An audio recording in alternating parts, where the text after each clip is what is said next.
मैं आपको रियलिटी बता रहा हूँ। तो चलिए शुरू करते हैं। बीजेपी में नरेंद्र मोदी बैठे हैं। ये तो लेटेस्ट न्यूज है। मोदी जी आप कहाँ बैठे? उनकी पूरी टीम बैठी है उनके सामने। अच्छा, मैं आपको इंटरनल बात बता रहा हूं, उनमें से कोई नरेंद्र मोदी को नहीं चाहता। ये सर फिर पागल हो गया। अंदर की बात बता रहा हूं, इनसाइड ट्रैक दे रहा हूं, कोई नहीं चाहता। ठीक है, मगर क्यों? मगर दम नहीं है, डरते हैं। क्या बात कर रहे हैं बाबा? अगर नरेंद्र मोदी जैसा लीडर कांग्रेस पार्टी में होता, ठीक है, समझ गया। पूरी कांग्रेस पार्टी खड़े हो जाती, कहती है नहीं हम डरते नहीं है, हटो यहां से। मगर उनकी पार्टी में दम ही नहीं है, उनके कार्यकर्ताओं में दम नहीं है। रुको जरा। हमारे पार्टी के लोग कहते हैं, राहुल गांधी मुझसे कहते हैं, मेरे कमरे में आके कहते हैं, राहुल जी ये जो आपने किया हमें अच्छा नहीं लगा। मुल्क को बचाना है और इस मुल्क में अपने को जिंदा रखना है इंसानियत के नाते और एक आजाद शहरी के नाते, तो मोदी और आरएसएस को बंगाल में नहीं आने देना। मुल्क नहीं चचा जान, अवैध घुसपैठियों को बचाने का बोलो, क्योंकि भारतवासी भारतीय जहां हैं वहीं रहेंगे। उनको घंटा कुछ नहीं फर्क पड़ेगा मोदी जी के आने से। बस आप जैसों की बस्तियां उजड़ जाएंगी, उखड़ जाएंगी, खत्म हो जाएंगी। जिसको बसाए हो, जिसका मलाई तुम लोग चाट रहे। जोर जोर से बोल के लोगों को स्कीमें बता दे। यहाँ के मुख्यमंत्री का क्या नाम है? मुझे नहीं पता। अच्छा, वंदे मातरम पता आपको? हम हिंदू नहीं है। वंदे मातरम नहीं पता आपको?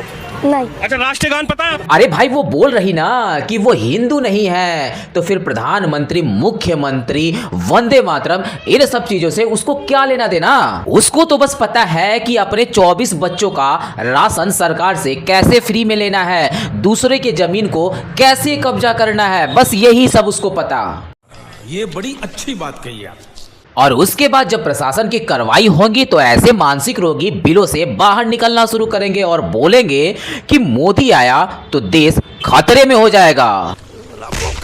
जमीन आपने खरीदा है? नहीं, अपनी है जमीन।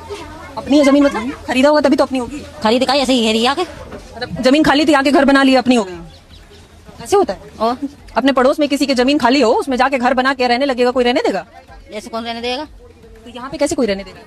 यहाँ से अफसर रह रहे हैं। कितनी भी पुरानी हो मोहतरमा, लेकिन शुरुआत तो तुमने किया ही होगा ना दूसरे की जमीन पर। इस मोहम्मद वाली को कोई जाकर बताओ भाई कि बच्चा पैदा करना और दूसरे की जमीन पर कब्जा करना दोनों अलग अलग बात है। दूसरे की जमीन को ऐसे कब्जा नहीं कर सकते। हाँ, आप पड़ोस वाला आके बच्चा पैदा कर जाए वो अलग चीज है।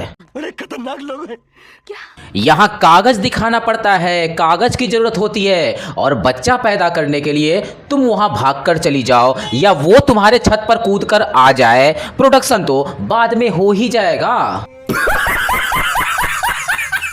किसी दूसरे मुल्क में जाके रह सकते हैं, हम रह सकते हैं। हम पाकिस्तान चले जाएं, अमेरिका चले जाएं, इंडोनेशिया चले जाएं, बांग्लादेश में, वो हमें रहने देंगे? भाई हम भी तो मुसलमान हैं, वो हमें रहने देंगे? नहीं रहने देंगे ना। तो हमारे भी मुल्क में वही रहेंगे जो यहाँ के मुल्क के हैं। ये हुई ना मौलाना साहब असली वाली बात। जो यहाँ के हैं, जो हिंदुस्तानी हैं, जो इस देश के हैं, चाहे हिंदू हो या फिर मुसलमान, वो यही रहेंगे। बाकी जो यहाँ के नहीं हैं वो सीधा जन्नत जाने वाली बस को पकड़ ले। तो हेलो दोस्तों, मैं Abhay Nagvanshi, change your luck, zero से हीरो तक में आपका स्वागत है।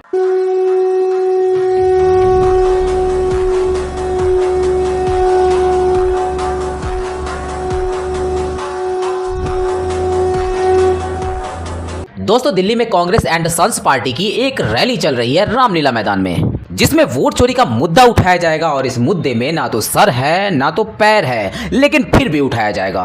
दोस्तों, अगर सही बोला जाए तो ईवीएम चोरी, वोट चोरी, ये मुद्दा बिल्कुल है ही नहीं। असल जो मुद्दा है घुसपैठियों को बचाना है, जो कि इनका वोट बैंक है।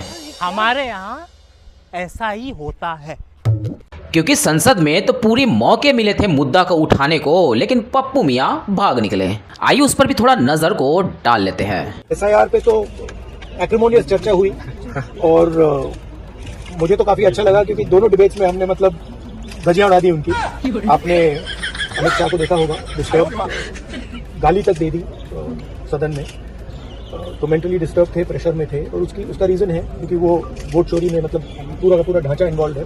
तो पूरा देश जानता है पप्पू मियां, इसलिए जनता समय समय पर आपको आपकी औकात दिखाती रहती है। बाकी तुम बोल रहे कि हमने धज्जियां उड़ा दी, मतलब सदन से भाग जाना, वॉकआउट कर लेना, इसको धज्जी बोलते हैं या डरपोक की निशानी? गजब बेइज्जती है। ये क्यों सदन छोड़कर भाग गए? मैं इनके सामने तो कोई बात भी नहीं कर रहा था, ना कांग्रेस पार्टी के सामने बात कर रहा था। मैं तो बात कर रहा था घुसपैठियों को देश के बाहर निकालने। अब ये तो देखिए साहब, आजाद भारत के इतिहास में आज तक ऐसा नहीं हुआ है जब देश के गृह मंत्री ने लोकसभा के अंदर खड़े होकर साला शब्द का इस्तेमाल किया है।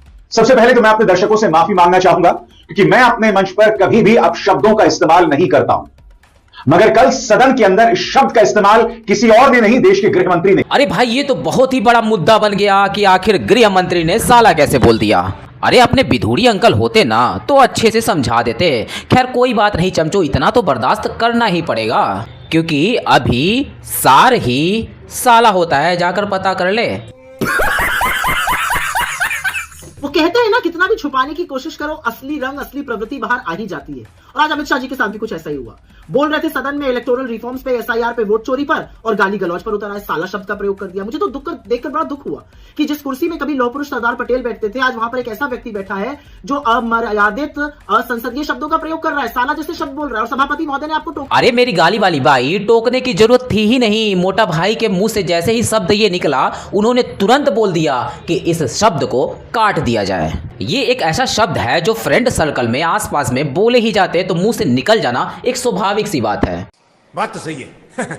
वैसे साला कोई गाली नहीं है, जैसे जीजा अपने साले को साला ही बोलता है। जैसे अपने पप्पू मियाँ बॉर्डरा से दिन रात सुनते होंगे, तुम्हारा भाई भी तो होगा ना? नहीं नहीं नहीं नहीं, तू तो अपने पति को ही देती होगी। मुझे अपने घर जाना है। लेकिन उसी सदन में एक और घटना घटी थी जो साले के लेवल से काफी ऊपर थी, याद है ना? दिखा तो नहीं सकता लेकिन महसूस करो। किंग के आगे अपने पप्पू मियाँ जी फ और क लगा दिए थे, याद है ना? नहीं। वो तो असली वाली थी ना। आखिर उसके लिए तुम लोगों ने कितना डंडी रोना किया था। अगर आप देखें तो ईवीएम बदलाव नहीं चाहता था, बैलेट बदलाव चाहता था। तो आप समझते हो कि ईवीएम में कोई गड़बड़ी है? देखिए कोई ऐसे साइंटिफिक प्रूफ नहीं है, लेकिन I can sense, I can smell कि अदृश्य शक्तियां जो है। वाह भाई, अब तो ईवीएम भी ठीक हो गया। मोदी जी को अदृश्य शक्तियां ही जितवा रही। उस अदृश्य शक्ति को खत्म करने के लिए आपको किसी ओझा के पास जाना पड़ेगा, किसी मजार पर जाना पड़ेगा, जैसे कि अपने अखिलेश मियाँ जाया करते हैं झाड़ फूक करवाने के लिए। वहां जाओ, चादर चढ़ाओ। यहाँ जनता को बेवकूफ बनाने से अदृश्य शक्तियां थोड़ी ही गायब हो जाएंगी। अरे 5 टाइम हिला करो, तब जाके अदृश्य शक्तियां शांत हो जाएंगी। क्या बात है सर, क्या बात है सर, क्या बात है, ये बात है। लालू यादव जी के जो संपत्ति है उनको सरकार जब्त करेगी और जब्त करके बिहार के गरीबों के लिए स्कूल खोलेगी। लालू यादव की संपत्ति, अब ये स्वाभाविक है, पंजीकृत अपराधी तो वही है ना भाई। तो यहाँ तो कोई अपराधी हो, बड़ा से बड़ा आदमी हो, छोटा से छोटा आदमी हो, उसको जेल भी रहना पड़ेगा और संपत्ति भी जनता को। लो जी, अब बिहार में भी खेला शुरू हो गया, जैसे उत्तर प्रदेश में चल रहा। माफियाओं की संपत्ति को तोड़ फोड़ कर, बेच कर उस पर घर बना दिया गया गरीबों के लिए और दे भी दिया गया। इसी तर्ज पर बिहार में भी चारा स्पेशलिस्ट के साथ किया जाएगा, लेकिन वहां जो माल होगा ज्यादा निकलेगा। कम से कम एक बार बता तो देते क्या मामला क्या है? ये मामला ये है कि हम हिंदू बच्चे नमाज नहीं पढ़ सकते। हाँ, कौन सी पढ़ते हैं आप? मैं 11वीं। जी, मेरा नाम आयुष राम थे। अच्छा, शुक्ला निवासी। अच्छा, कौन सी स्कूल में पढ़ते हैं आप? संस्कृत मानवीय विद्यालय हरी में। जी, क्या घटना घटित हुई है? घटना घटित ये हुई है कि जब प्रार्थना करवाते समय हिंदू बच्चों से नमाज पढ़ाया गया। अच्छा, वो भी 16 बार जबरदस्ती करवाया गया। किनके द्वारा पढ़वाया गया ये नमाज? प्रिंसिपल द्वारा, प्रचारक। आचार्य कौन है यहाँ पर? प्रतीक्षा मानकर। जी, अच्छा। उन्होंने जबरदस्ती की आपके साथ? जी हाँ, जबरदस्ती की। 16 बार। ये प्रिंसिपल हमें नहीं चाहिए और स्कूल में भी नहीं चाहिए। मैम हमको ईश्वर अल्लाह सभी के बारे में बताती थी और हर दिन नए नए शब्द बोलती थी और उस दिन हमको हाथ ऊपर करवा के 16 बार अल्लाहू अकबर का। देखो भाइयों, ये कन्वर्जन का रैकेट है जो छोटे बच्चों में ज्यादा पाया जाता है। मतलब जहाँ छोटे छोटे बच्चे पढ़ते हैं वहाँ को लेकर काफी सारे वीडियो भी मौजूद है। उनसे अल्लाहू अकबर या मजहबी नारे लगवाए जाते हैं, लेकिन ये तो 12वीं के बच्चे हैं और उनके साथ ऐसी ओछा हरकत की जा रही। तो सोच लीजिए दोस्तों, आखिर कन्वर्जन का रैकेट कितना बड़ा होगा। इस पर कड़ी जांच होनी चाहिए और इस रैकेट का पर्दाफाश करना तो बहुत ही जरूरी है। भाई ने बोला करने का तो करने का। घर वालों को कुछ पता भी नहीं होता, लेकिन बच्चों का माइंड वॉश वहीं किया जाता, कन्वर्जन वहीं पर हो जाता। और जब कार्रवाई होगी तो यह भी पता चल जाएगा कि अब्दुल चाचा इस प्रभारी के घर कूदे थे जी ठीक है। या प्रभारी मैडम जाया करती थी अब्दुल चाचा के पास कभी कभी रात में आशीर्वाद लेने।